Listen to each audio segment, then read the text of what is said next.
When I think about your brand, I think about the body art, the humor, and the education. Where did that idea start? Because it's pretty distinctive for you, and to break out in the social media world isn't easy. So No. it's genius, really, in some respects. But where did that start, and how did the idea evolve? Really good question. I'll give you the medium-winded answer of that one. Okay, so I started making videos for YouTube in 2008, 2009. I was making, and I actually taught kinesiology at California State University, and I put a lot of my lectures, and I'd actually record parts of it and put those on YouTube. They're still there. I look at them now and just utter embarrassment. I'm disheveled, my language, But it always reminds me of one of my favorite quotes. It was from one of the LinkedIn founders. He goes, "If you're not embarrassed by your first product, you've launched too late." And I always remind myself of that. So there was a frustration. I was in healthcare, right? I'm a sports chiropractor by background. I've been in the profession since the year 2000. Got licensed in 2009, moved to Cali, built up a practice 2009, 2010, 11, 12, 13, 14. Now, along the way, building the practice, just like any business, there's some frustrations that exist. There's some challenges, like you see things that aren't working in the system. Particularly my issue was the healthcare, being underneath the umbrella of healthcare.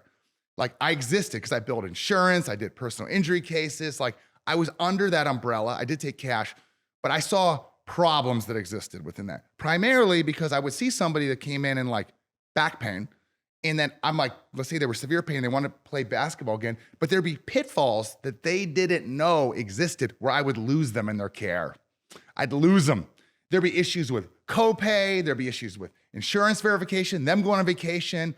And so this was in like 2015. Now, I don't know if you followed me way back then, but I had a previous model on there. His name was Andrew, and he was a student of mine at California State University.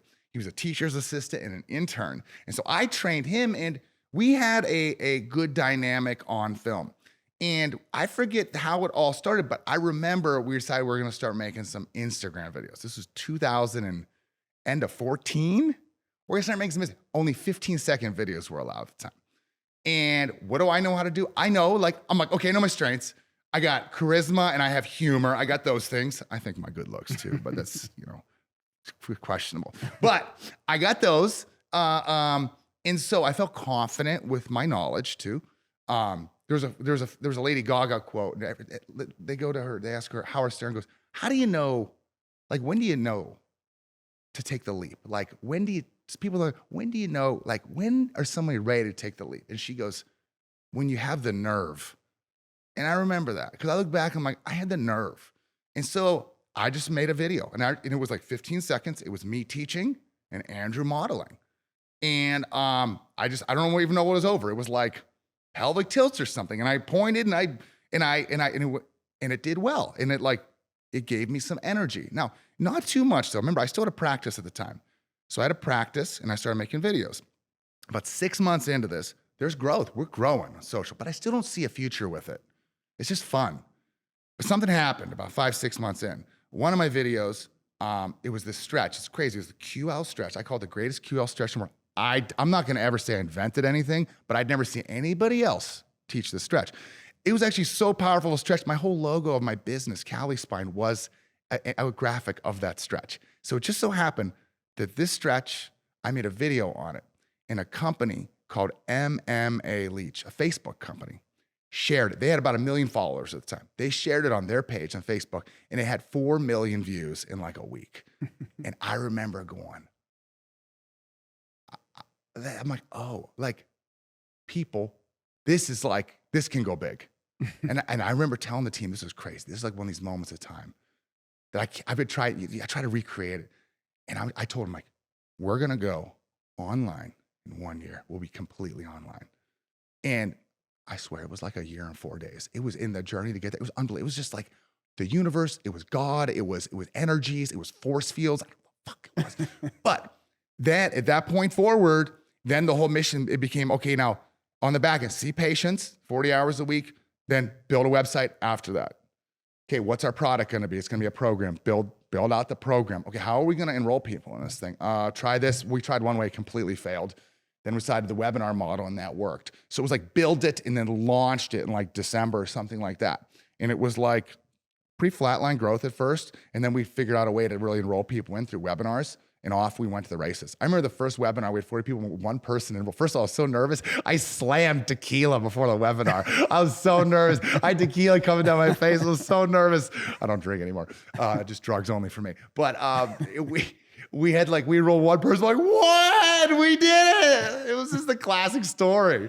And then, you're good at it. The webinar model ended up, but so your answer your question, it was like, that was kind of it. And then I actually sold my business, my practice, and then really focused exclusively on building moveu to be a full solution online, to really go digital. And that was officially happened in moveu launched in 2015, 2016 officially, fully online, June 2016. And it's been highs and lows since then. And we're on the up and up right now. What made you decide to move from the physical practice? Because before you came on, you mentioned that you might be going back and doing some face-to-face stuff again. So at that time, why did you, I guess you must have trained for quite a while to do that. You probably didn't, my guess is you didn't train to be an online course and social media star, but tell us a little bit about that story. That's a good one. Okay, so I've actually wrote this all down because there's some things in my life that have happened and I go, I want to recreate that.